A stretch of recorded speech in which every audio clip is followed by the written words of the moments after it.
तू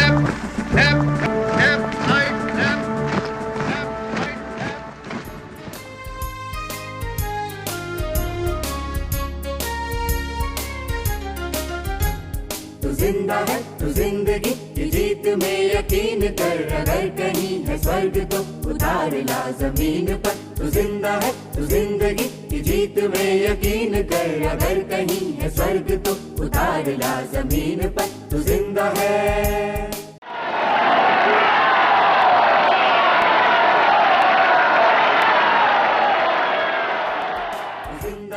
जिंदगी की जीत में यकीन कर, अगर कहीं है स्वर्ग तो उतार ला जमीन पर। तू जिंदा है।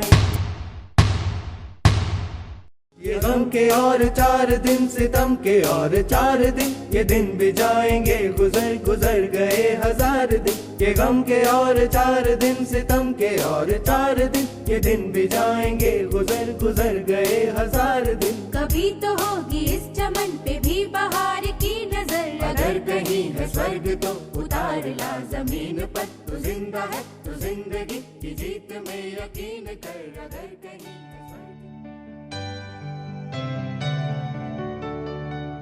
हम कैसे समाज में रहते हैं जहाँ पर इंसान को अपना ही जीवन जीने की आज़ादी नहीं है। Women being raped and children being killed, and how insensitive our society has become. People are not wrong. What is wrong is their religion. What is wrong is their social ideology. Now the point is, do we want to sustain institutions in which equality and liberty cannot be sustained? एक समय था जब गरीबी से लड़ने की जरूरत थी, अब वो समय आया है जब सांप्रदायिकता से लड़ने की जरूरत है। Struggle against communalism can be properly waged by young people like you if you constantly interact with people who are around you. People are having so much of myths regarding Muslim community. हमारे खेलों तक पे असर देखने को मिलता है। अपने निजी स्वार्थों के लिए, निजी लाभ के लिए वो पूरे शहर का, पूरे समाज का माहौल बिल्कुल खराब कर देता है।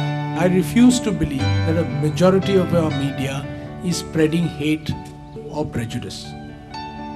आपस में इस तरह की चीजें चलती रहे, समाज बटा रहे और उनको रोटियां सेकने का जो मौका मिलता रहे।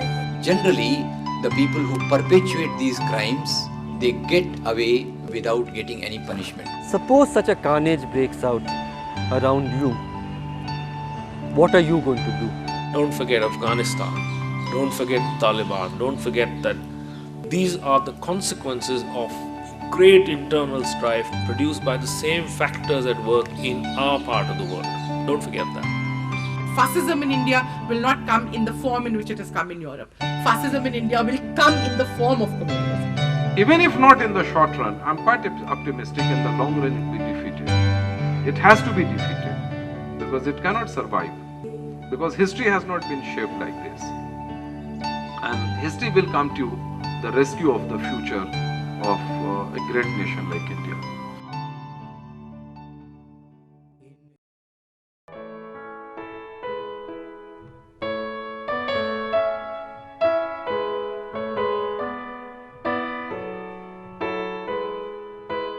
What I am going to talk about to you is legitimizing communalism in the context of Indian politics and cultural activism of the Hindu fundamentalist forces.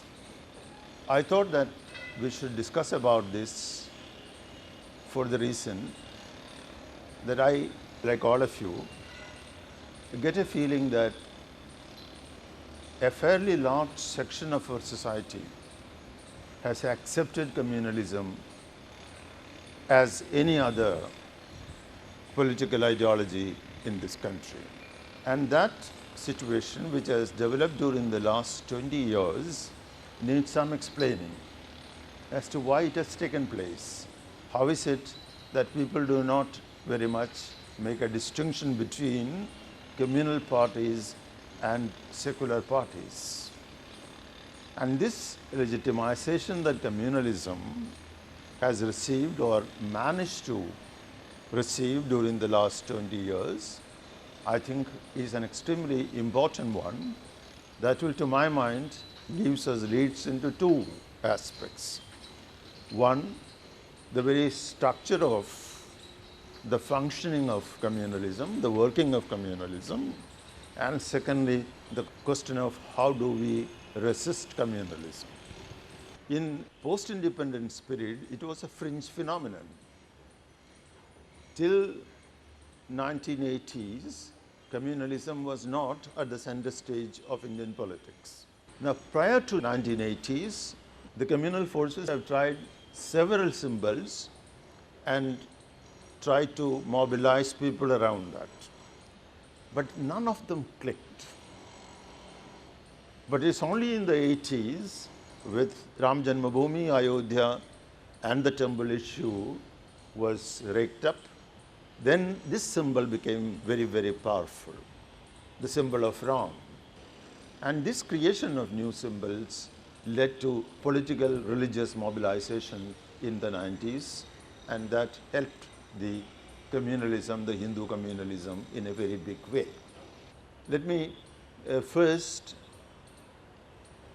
think in terms of how communal forces were able to make an advance. I think in communal forces making an advance in Indian politics, the emergency was an extremely important stage.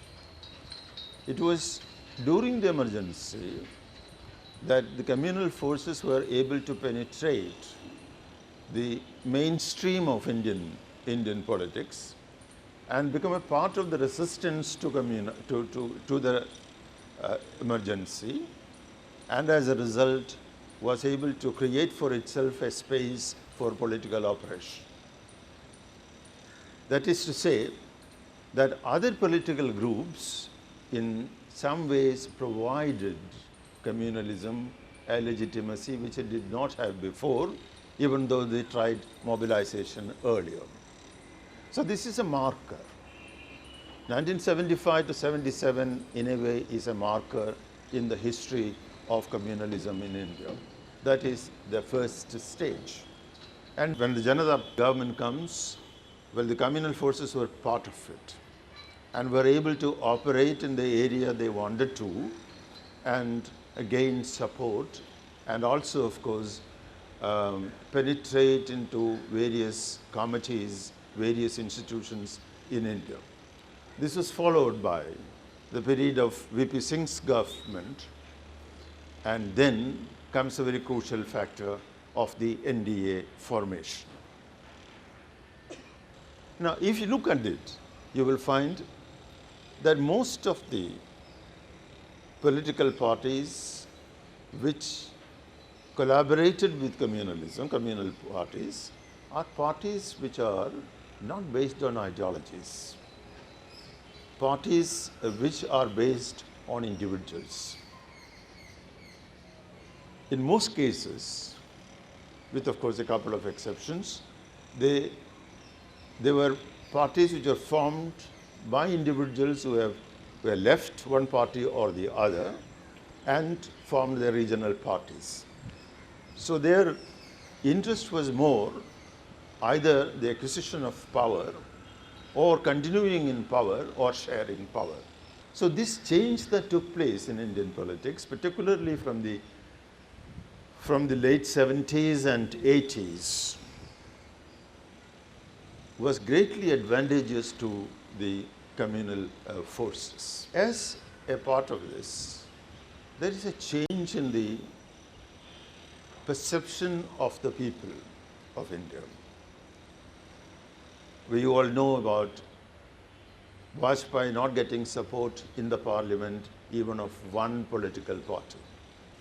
But then at the same time, because of this legitimation process that was going on for the 20 years or so, people's perception underwent a change. I think ever so many people have always said, well, this is what the Congress has done. And isn't it communal? Isn't it a communal position? And this is what the BJP is doing. What is the difference? And therefore, the parties became parties without any difference. It is very true that all of them used communalism. They used as a part of their politics, the differences between communities. They used religious differences for their political ends. But Congress and such parties were not communal parties. They are parties which used communalism as an instrument, but their goal was not communal. But as far as the BJP is concerned, or the earlier Janasangh was concerned, their goal was communal. Now this distinction was lost. And since this distinction was lost, we find the general perception became totally different. Given that scenario, that such a popular perception change has taken place, we find the internal history of secular parties in a way helped the legitimization process of the BJP or the Congress. What happened during this period? 70s, 80s. We find the Congress declined. Congress was not able to deliver. The Congress was not able to fulfill its promises. The situation in India, the conditions in India deteriorated. The urban centers became more and more reflections of the problems in the rural areas. Bigger slums developed. The condition of the life of the lower sections of society deteriorated, and Congress as a party crumbled. And this is also true of other political formations, bourgeois political formations, which lost out considerably, primarily because of the fragmentation of these parties on the basis of the individual aspirations or individual interests. And therefore, in a way, one can say there was a vacuum in Indian political situation. By the post-emergency period, Congress getting discredited, the other parties not able to make a headway, there was some sort of a political vacuum that one could see. And it is to this vacuum that the communal forces, the BJP or its other forms, come in with this promise of giving to the nation a different type of government.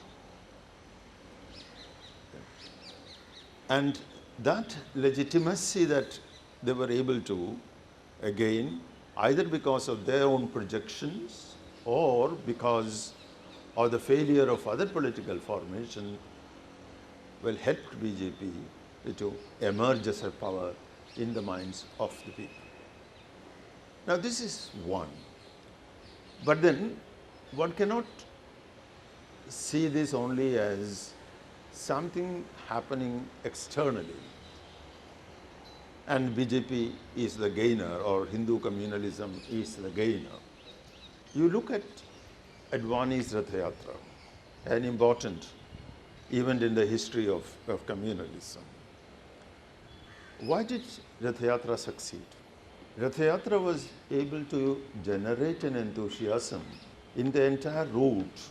Not only that it led to bloodshed in the trail, but there was a lot of participation. Now, lots of Rath Yatra and Padayatras have taken place in this country, before that and after that. After Gandhi's Dandi March, this is one yatra which has succeeded. And it succeeded because there were organizations on this entire route which pre-planned, mobilized people, and then after the Rath Yatra continued to work. It's because of the functioning of these organizations that the Rath Yatra succeeded. Now, which indicates one thing, that because of the activity of the communal forces for about 70 years, they had brought into existence innumerable thousands of cultural and social organizations. It is not only RSS or VHP or other known organizations, but you take any field of activity, any field of cultural or social activity, they had set up an organization. And these organizations have hundreds of branches all over. Today, if you take whether environment or women, problems of women, or history or archaeology or music, any one of them, you will find that there is an organization that they have set up. And these organizations have branches all over the country, functioning, mobilizing, etc. It is these organizations which gave them what I would call as a social power. And it is using that social power the BJP succeeded, or the Sangh Parivar succeeded in projecting themselves as the champions, advocates of Indian national culture. Let me give you one of the recent examples. Raksha Bandhan is now being celebrated the whole of South India as a Mahotsav. It's a public function organized in all educational institutions.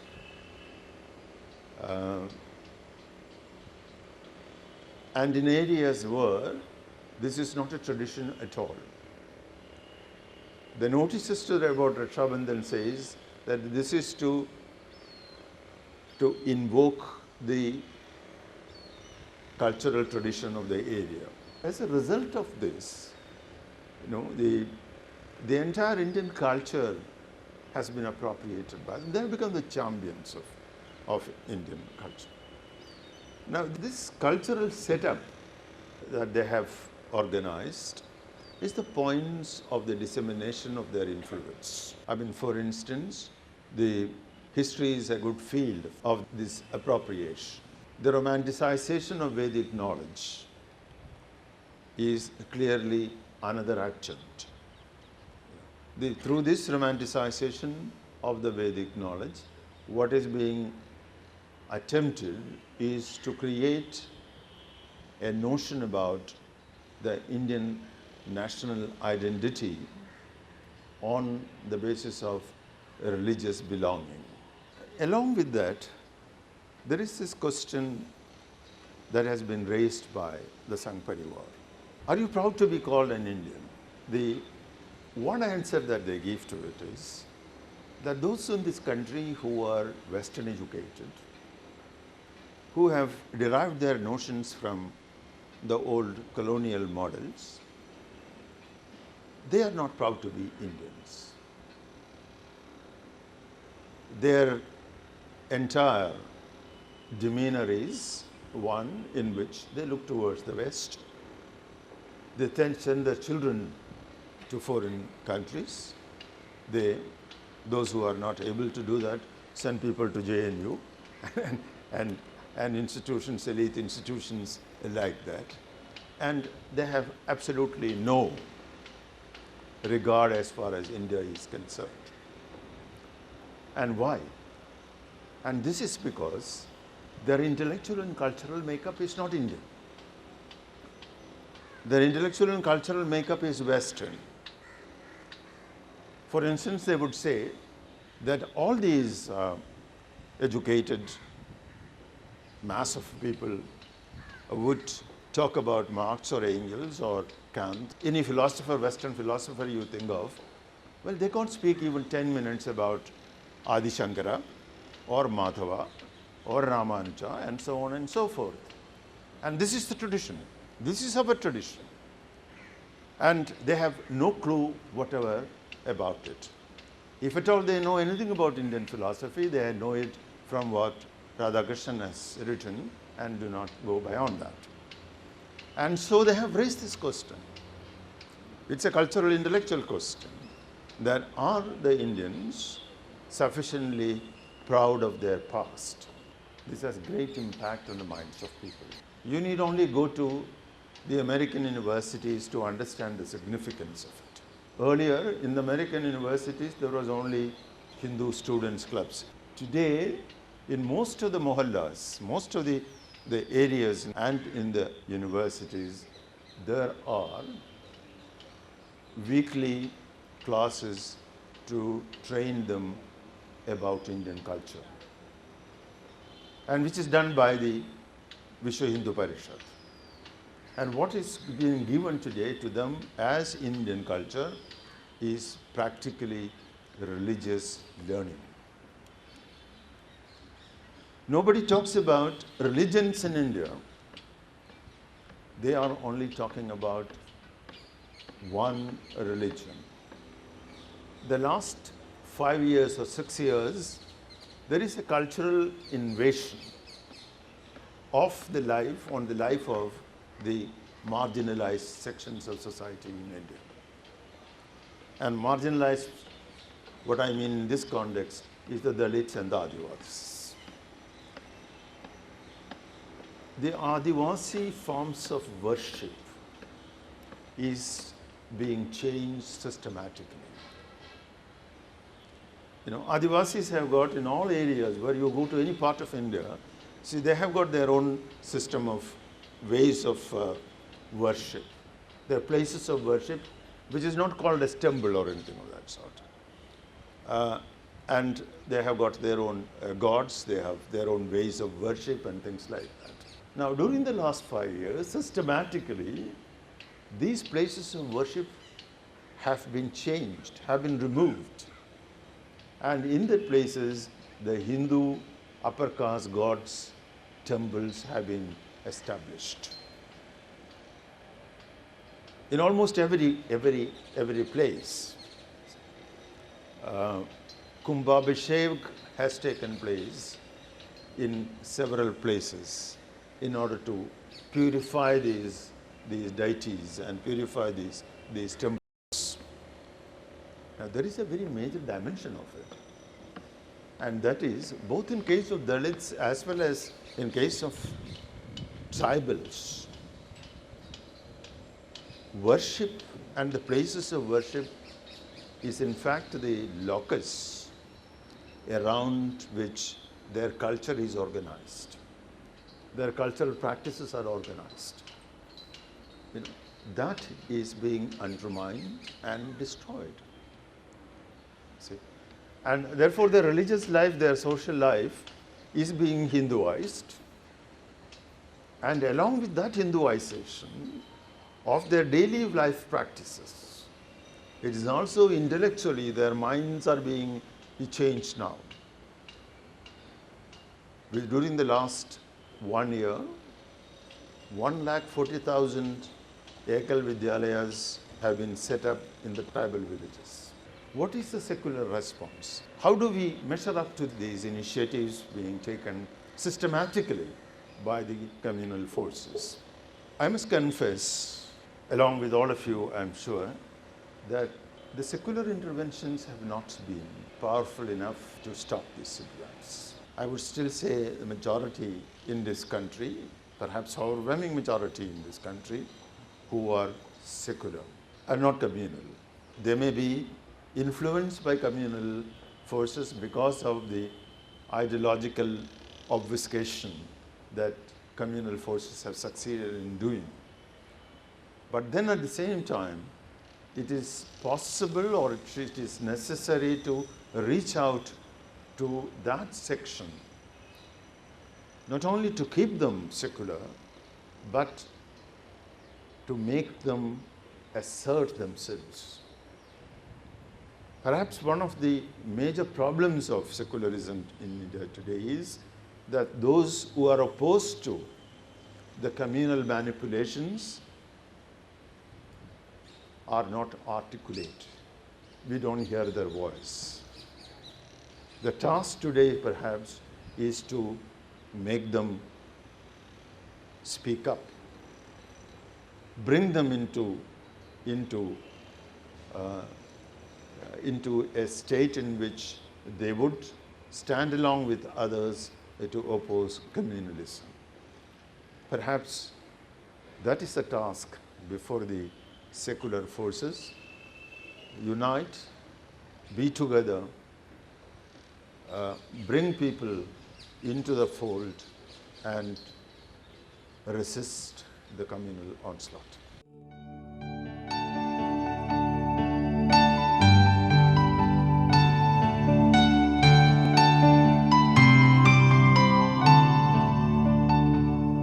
इन काली सदियों के sir से जब रात का आंचल ढलकेगा,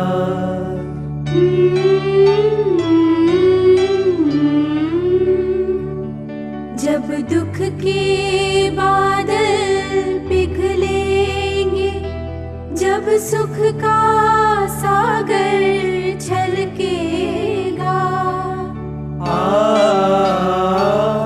जब अंबर झूम के नाचेगा, जब धरती नगमे गाएगी, वो सुबह कभी